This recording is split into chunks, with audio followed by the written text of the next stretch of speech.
कर्जत किरवली।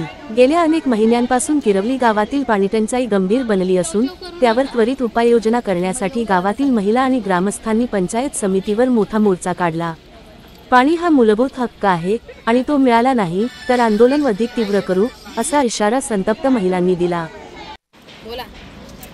नमस्ते sir, आज आमच्या किरवलीला माझं तर 25-26 वर्ष झाले लग्न होऊन, पण 77 वर्ष झाली देश स्वतंत्र झालेलं। तिथून या पाण्याची समस्या किरवली गावामध्ये आहे आणि कित्येक जण येऊन आम्हाला आश्वासन देतात। त्या आश्वासनाला अक्षरशः आम्ही बली पडलो आणि विश्वास ठेवून, अंधविश्वास ठेवून आम्ही आजपर्यंत पाण्यासाठी झुंज घेत आज 2025 उजळलं आणि आम्हाला त्यातलं थोडं तरी ज्ञान कळालं का निव्वळ आमची फसवणूक केली। दरवर्षी आम्ही ग्रामपंचायतमध्ये जातो, पाण्याची टँकरची सोय करतात, पण ती टँकरचं पाणी पण एवढं घाणेरडं असतं का ते पिण्यासाठी नाही, वापरायला पण आम्ही कोणी वापरू शकत नाही। अशा प्रकारचं पाणी तिथं दिला जातो आणि 3 महिने एवढे कठीण जातात ना महिलांना, अक्षरशः दुसऱ्याच्या अगदी ओंजळीमध्ये कसं पाणी घ्यावं त्या प्रकारे कुठंतरी इकडनं तिकडनं पाणी घेऊन घर चा पुरवठा आम्ही करतो। अशा प्रकारे या किरवलीमध्ये पाण्याचा पुरवठा चालू आहे आणि आता अक्षरशः आम्ही पोच म्हणून 17/2/2025 या रोजी आम्ही काय केलं, लेखित अर्ज केलं आणि अधिकारी ग्रामपंचायतला पहिला दिला, त्यांची ओसी घेतली।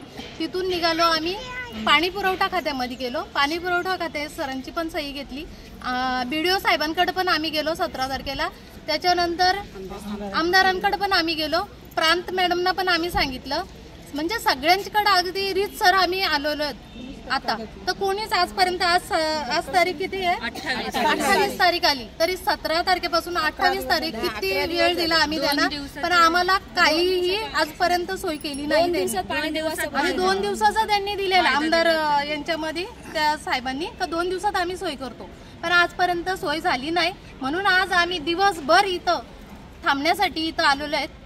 प्रशासक इथं कोणी नाही आहेत, मॅडम सर ते याला गेलेत मीटिंगला, काय बोलतात गेलेत, तर त्याच्यामुळं आता आम्ही पुढे काय करावं हा आमचा प्रश्न आहे।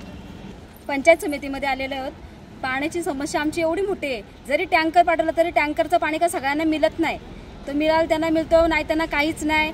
मग पिण्याच्या पाण्याचं नाही तेव्हा आम्हाला जार आणायला लागतात, बिस्लरीच्या बॉटल आणायला लागतात ना। आता तर एवढी समस्या आहे आमची पिण्याच्या पाण्याची का पाणीच नाही आम्हाला, आता सगळ्यांची भांडी रिकामी आहेत घरी पाण्याची ना। आम्ही आता काय करायचं ते तुम्ही आता सांगा, काय करायचं ते।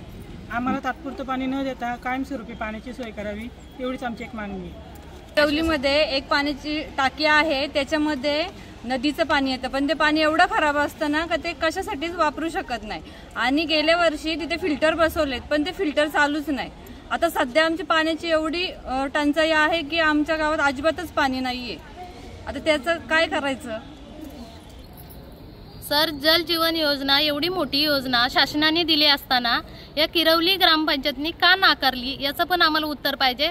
पण आम्ही पण त्याचा पुरेपूर हे विचारत होतो। आम्ही दरवर्षी आम्ही पाण्याच्या वर्षी गेली ग्रामपंचायतमध्ये का आश्वासन द्यायचे, पावसाळा गेल्यानंतर स्कीमची कामं चालू आहेत या आश्वासनावरती आम्ही अक्षरशः त्यांचा अंधविश्वास ठेवून ती स्कीम हातातनं घालवली। आता ग्रामपंचायत आणि BDO साहेब पण बोलले, पाणी पुरवठा खात्याचे साहेब पण बोलले की ती योजना आता गेलेली आहे, 2024 पर्यंतच होती। जल जीवन मिशन योजना बोलले ना, किरवली गावात भरपूर पाणी असं दाखवतं। कोणती योजना? जल जीवन मिशन योजना किरवलीमध्ये आलेली, पण आम्हाला इथे जेव्हा BDO ऑफिसला आम्ही आलो तेव्हा आम्हाला समजलं का ती योजना आमची नाकारली गेली, कारण का तर पंचायतमधून सांगितलं गेलं आहे का किरवलीमध्ये भरपूर पाणी आहे, त्यामुळे ती योजना आमच्या हातातून गेलेली आहे आणि किरवलीला पाण्याचा काहीच पत्ता नाही। मग हे कोणी सांगितलं, असं पंचायतने का केलं, आम्हाला याचं पण उत्तर पाहिजे पंचायतकडून। पर्यंत जर 4 तारखेपर्यंत जर आमचे काही झाले नाही समस्या, तर आम्ही 4 तारखेला इथून आंदोलन करणार आहोत आणि येऊन पंचायत समिती समोर येऊन पूर्ण अख्ख्या गावाच्या महिला येऊन इथेच बसणार आहेत, उपोषणासाठी बसणार आहेत।